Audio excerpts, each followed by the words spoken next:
aqui com mamãe Flora. Primeira mamada a gente não esquece. Oh, meu Deus do céu.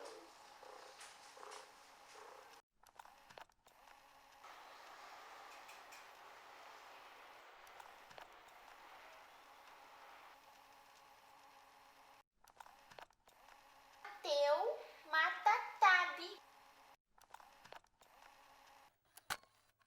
Eu não sei nem por onde começar esse vídeo, mas eu acho que é importante a gente ir lá do início, quando a Flora ainda estava tendo os filhotes. E uma coisa assim que marcou muito a gente foi exatamente a conexão que existiu ali no momento, que a Flora estava cheia de confiança com a gente, ela queria que a gente participasse do parto, e aí no meio disso tudo, naquela loucura que a gente não esperava, a Maria foi e soltou pra ela, perguntando: será que vem um filhotinho especial aí? De alguma forma a gente sentia que tinha alguma coisa diferente ali com aqueles filhotes. A gente percebeu que ele era muito calmo, ele era muito tranquilo. Vocês perceberam mesmo durante todo esse diário da Flora, ele sempre estava dormindo, ele estava quietinho, ele brincava pouco. E então a gente percebeu uma respiração muito complicada dele. Era uma respiração muito rápida. Daí foi quando a gente teve noção de que alguma coisa mesmo estava errada.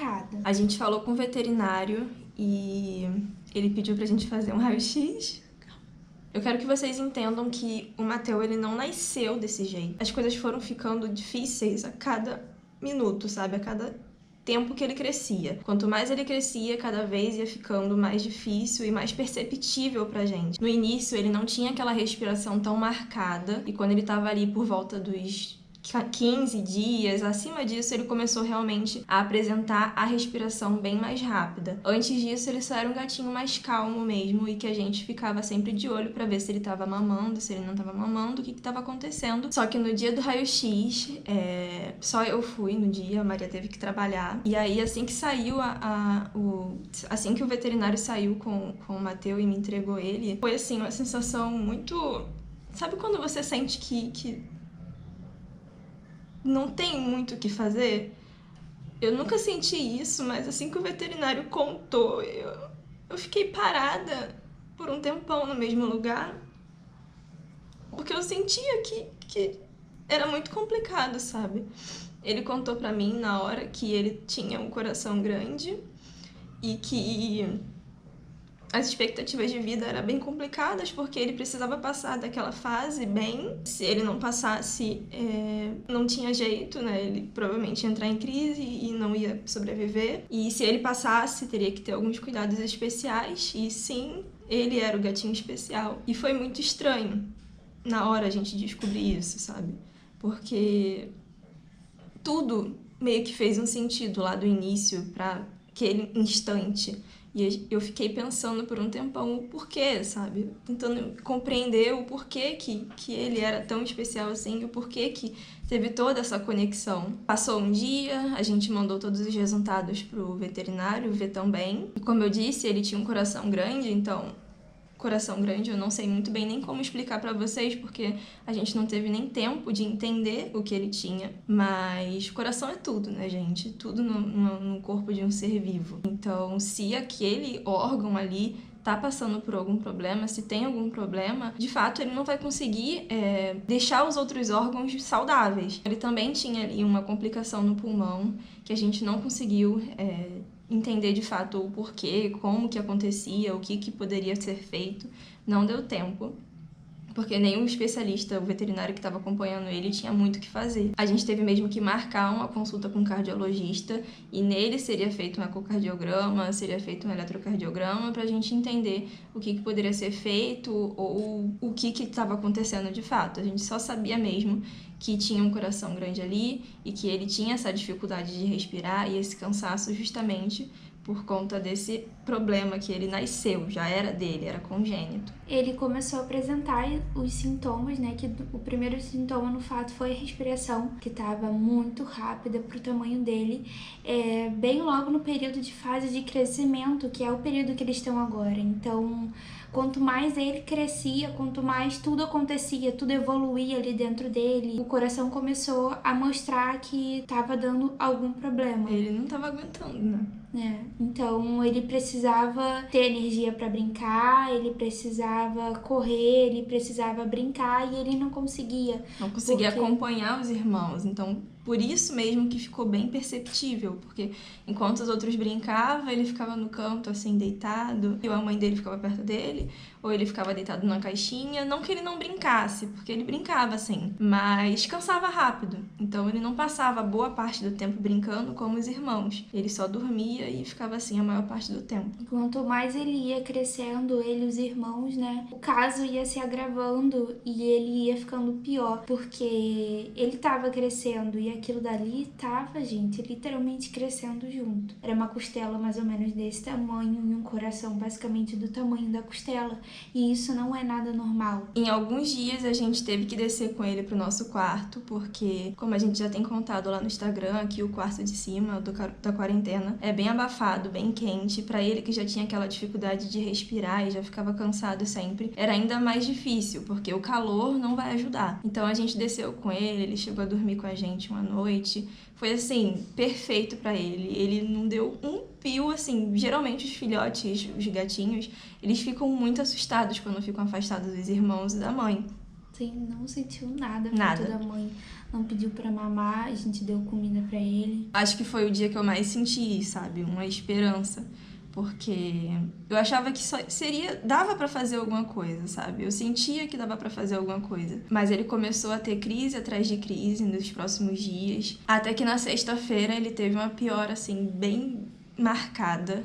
Ele começou a respirar e ficava dando uma falhada na respiração e não conseguia manter aquela respiração ali normal. Ele já respirava com dificuldade, mas parecia que ele estava começando a ter, sabe, como se fosse água no pulmão. Eu encontrei ele aqui no quarto, deitado no chão, de um jeito que eu nunca tinha encontrado antes. Ele estava muito, sabe, não queria nem andar direito. Ele mal conseguia andar, na verdade, ele ficava cambaleando. E aí eu fiquei desesperada, achando que era por conta do calor, apesar de não estar tanto calor assim. Eu achei que fosse, então eu já peguei ele correndo, desci lá pro quarto novamente e falei que a gente tinha que fazer nebulização. Sinceramente, eu nem sei se a nebulização ajudava ou não, mas eu queria de alguma forma dar um conforto, sabe? Eu queria dar algum conforto pra ele, tentar ajudar de alguma forma, porque a gente tinha que esperar a consulta acontecer. Então a gente ligou o nebulizador e ficamos um tempão lá com ele. Ele não conseguia se acalmar, ele estava muito nervoso, muito agitado, coisa que ele não era tanto, sabe? Ele ficou muito nervoso mesmo. E até que a Maria conseguiu fazer ele dormir. E foi onde eu subi e gravei o vídeo aqui em cima falando igual uma louca, porque eu tava muito desesperada. Eu meio que tava sentindo, sabe, que não tinha muito pra onde correr, que a gente tava nas últimas fases ali, finais da vida dele. E que provavelmente ele não ia aguentar, porque o desespero que ele tava apresentando naquele dia era muito diferente dos outros.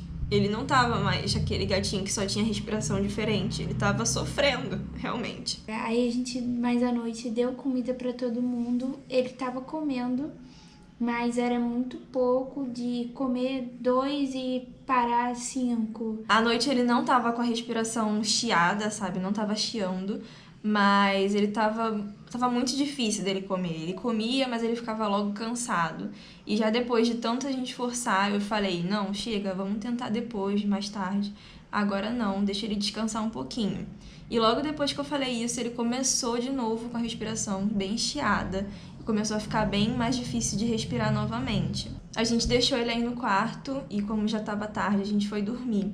No dia seguinte, eu acordei por volta de 10 horas da manhã e subi pra ver ele, como sempre fazia. E encontrei ele do mesmo jeito que eu tinha encontrado no dia anterior, mas dessa vez estava ainda mais grave, porque além dele não conseguir se equilibrar novamente, a respiração não estava mais chiada, sabe? Já não estava mais saindo direito, estava rouco, ele não estava conseguindo nem miar, gente.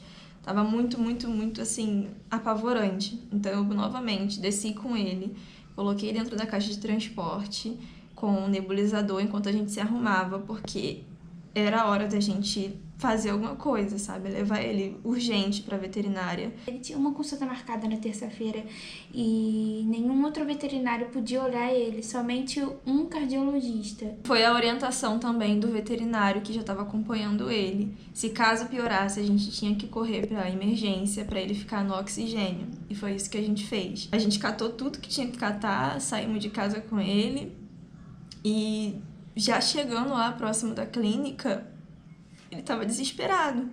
Desesperado, não queria se acalmar de jeito nenhum, ficava rodando para um lado e para o outro. E eu tentando acalmar ele do jeito que ele sempre gostou, sabe? Botava a cabeça na minha mão ou na da Maria. Ele gostava de aconchegar a cabeça dele, não importa onde fosse.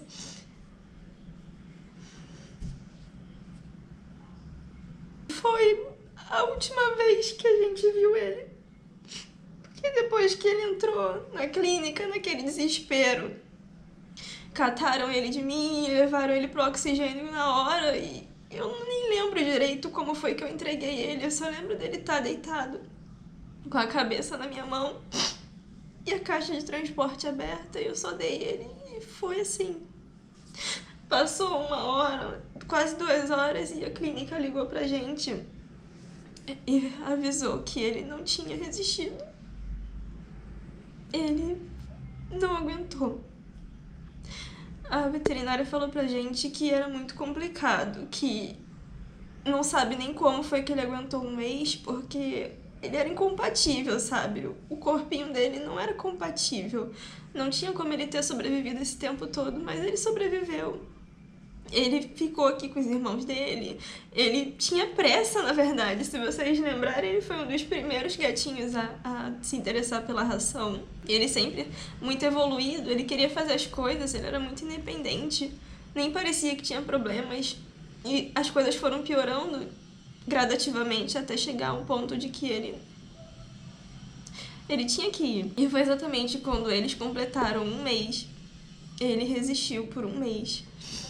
E uma coisa que eu quero falar com vocês, e é por isso que eu tô vindo aqui gravar esse vídeo, porque tá sendo muito difícil mesmo ter que sentar aqui e falar sobre isso, é que a gente aqui prega sempre pra vocês adotarem um diferente, a amarem um diferente, a se permitirem amar esses gatinhos. Mas é muito importante vocês lembrarem e pensarem também que independente de qual seja a doença, de qual seja a deficiência, existe sim sofrimento em alguns casos. Os gatinhos podem sim sofrer, podem sim partir cedo e isso faz parte. Isso faz parte, a gente precisa entender. A gente não pode ser egoísta com as coisas. Então, se ele tinha que sobreviver só 1 mês, é isso. O importante é que ele foi amado, que ele teve muito cuidado, muito carinho e a gente não pode ser egoísta. Claro que a gente vai sofrer, isso faz parte. Mas o importante é a gente saber tudo que a gente fez e eu quero que vocês também pensem assim, que o Mateu, pra vocês, seja um exemplo, como outros gatinhos já foram, de que apesar de eles não sobreviverem tanto, de ter uma expectativa de vida pequena ou de serem diferentes, eles merecem o mesmo amor que todos os outros merecem, eles merecem a mesma chance que todos os outros merecem. E eles nos ensinam muito. É muito difícil ainda entrar dentro daquele quarto e não ver ele. E é muito difícil. Foi muito rápido, não deu tempo nem de entender o que estava acontecendo, que ele estava indo. Mas eu consigo compreender, assim como sempre falei pra vocês, e continuo falando aqui, que faz parte, sabe? Ele era um gatinho especial e que ele poderia ter realmente uma expectativa de vida pequena, e foi bem pequena mesmo, mas ele foi feliz. E é só isso mesmo que importa. Queria ter tido mais tempo com você.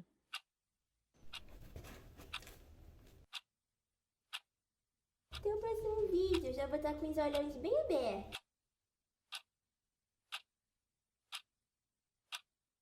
Coceira no ouvido, coceira no ouvido.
ele nasceu com a má formação. É muito ruim, sabe? Querer fazer, deixar ele bem, mas não tem o que fazer.